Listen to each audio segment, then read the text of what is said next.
Hi, my name is Lori Grow, and today we're here with Julie Abdullah, and she is a brand new therapist at Shoreside Therapies. Not brand new to the field, but she is new at Shoreside. So I thought it'd be great for all of you to get to know Julie a little bit better. Um, Julie specializes in OCD, trauma, anxiety, and depression, just to name a few. So welcome, Julie. Thanks, Lori. Thanks for having me. I'm really excited to do this with you today. Yeah, thanks for Yeah, taking the time to do it. of course. So we are going to go through some questions today just to get to know you a little bit better. Okay, sounds good. And so our first one is, who do you help and who's hmm your ideal question? A lot of times when someone's looking for a therapist, there's so many different people to choose from, Sure. and figuring out who's the therapist that's going to be right for me is really, hmm really helpful, at least, in the search portion to figure out, is Julie going to be a good fit? So tell me a little bit about your ideal client. Yeah, absolutely. So, like you said, my background is mainly in OCD, anxiety, depression, and trauma. So, in general, I would say my ideal client is someone who's hoping to have a better relationship with their emotions. Um, some people might experience kind of both sides of a spectrum between avoiding emotions and then kind of over time being unsure of what those look like or how to feel. And then on the other hand, emotions such as anxiety or sadness can get really overwhelming. And so ideally I'm helping people kind of navigate how they can accomplish their goals in life and improve their behaviors that are really affected by these emotions that come up. um, Yeah.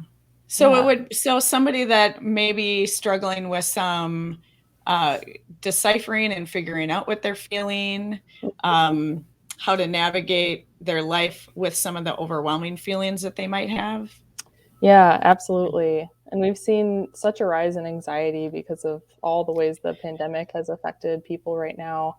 And so kind of coming to therapy to learn more about yourself and how to deal with those changes in a healthier way is such a great just thing to do for yourself. So I look forward to helping people kind of navigate that for themselves. Yeah, we definitely have seen a huge increase in anxiety and depression. And right now, as we're still kind of transitioning back to what might feel like normal, regular life, hmm there's so many different obstacles now. hmm Because one thing is, are you going to feel comfortable going back to school, right? And Right. that was something coming up in the last few months of people adjusting to that. hmm In-person activities in general can be pretty hmm stressful, and Right. and part of it's just really we're not used to it, and it does take a while just to adjust to getting back into things. So I think Right. that's a really great area to focus in on. Yeah. Yeah. So Absolutely. Julie, the next question is, what's your general philosophy and approach to helping? So, an Mhm. example would be, are you more directive or more guiding? Tell us a little bit about how you do therapy. hmm So I have experience with a few different philosophies and approaches to therapy, which I think is a really great asset because I can apply different kinds of theories and skills to different kinds of people and help them reach their own goals and what based on what they have for therapy. Um, I think it is helpful for people that are experiencing a lot of overwhelming emotions to utilize skills from CBT, so cognitive behavioral therapy, and just to look more into the relationship between their emotions and their behaviors and their thoughts. That can be really eye opening and a learning potential for people.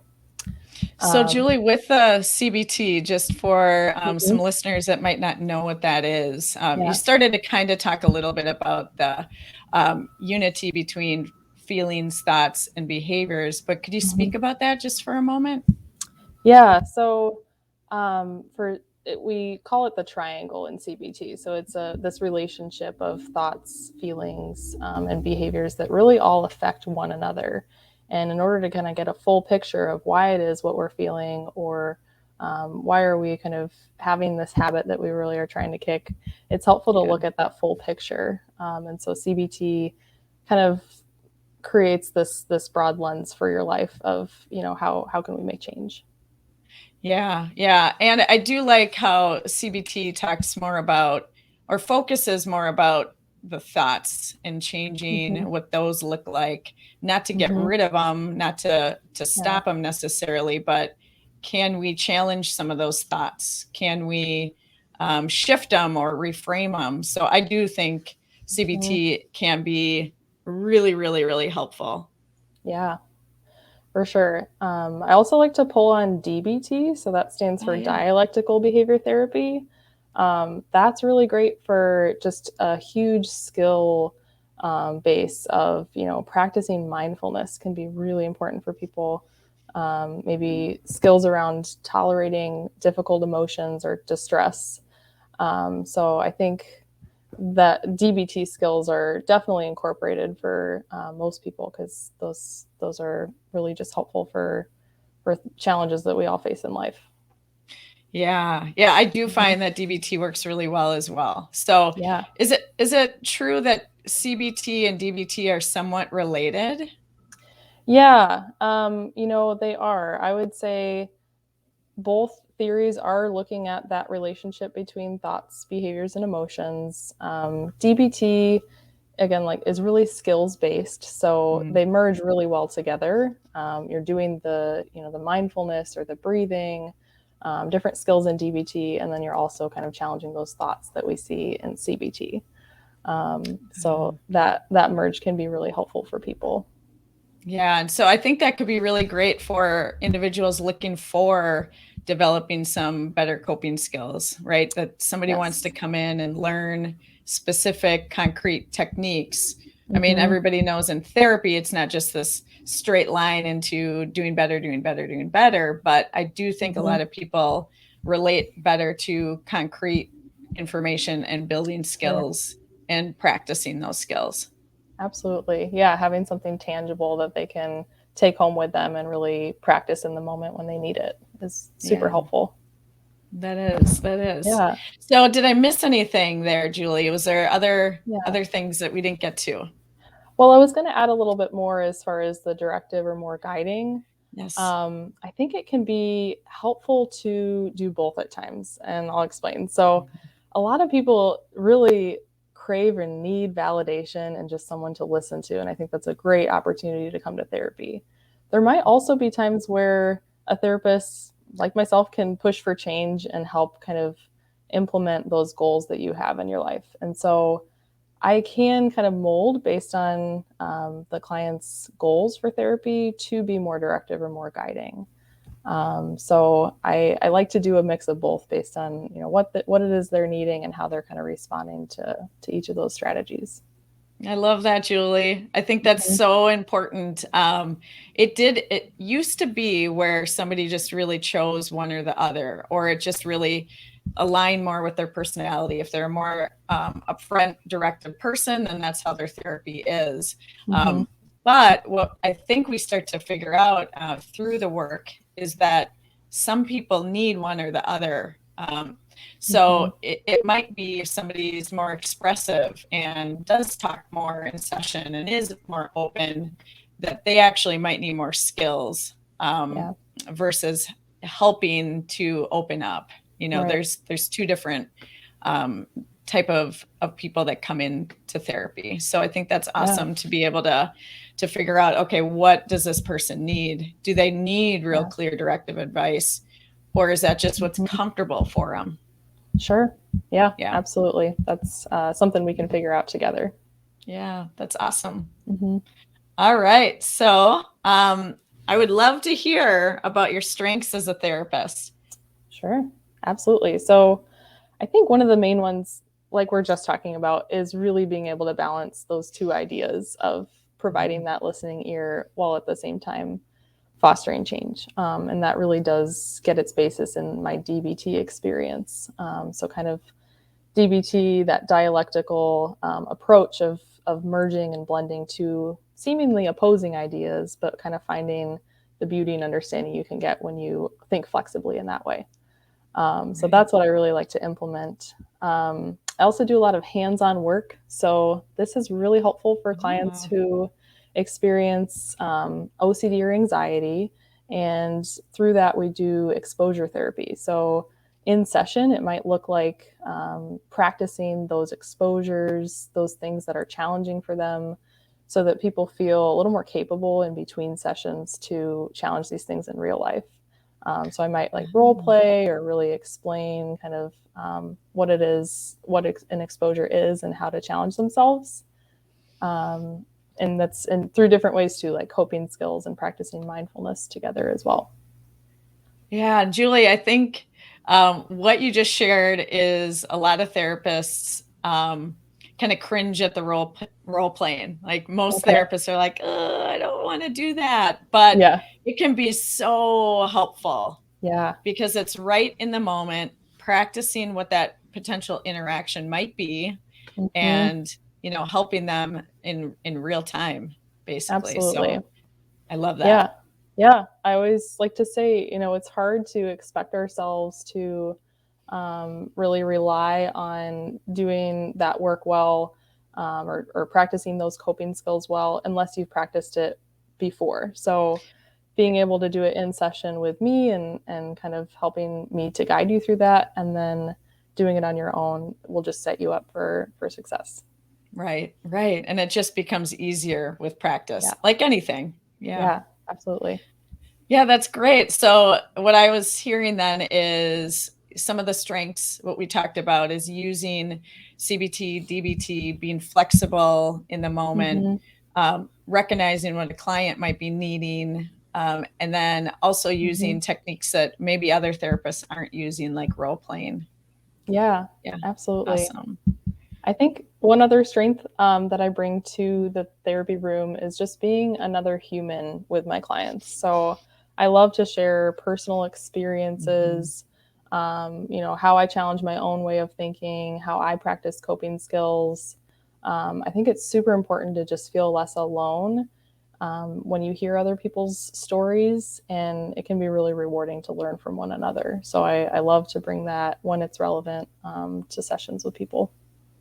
Yeah, I do think that's so important. Our Mhm. job is really to help people with their emotions and relationships, and that old way of doing things was, never share anything. But it Mhm. turns out that people have a hard time just building a relationship with you if you kind of look like, you're this omnipresent person that never makes any mistakes. Right. It's really hard to Right. relate. So then they're not Yeah. going to leave that session feeling like I can do this or I'm not alone. They're going to leave it potentially feeling like shameful or maybe Yeah. even judged. So I do think that Yeah. that is a really important thing, really great Mhm. change that I'm seeing a lot in therapists. So that's great. I think Yeah. that's so useful. Yeah, I All agree. right. So Julie, last Mhm. question. Mhm. So, what are your clients' results after coming to see you? So, a lot of times when clients are looking to find a therapist, they do want to know, should I see this person? Why should I see this person? And what can I expect? What would the results be? Mhm. Kind of hard to say, right? Because everybody's so different, but Yeah. what could somebody expect? Yeah.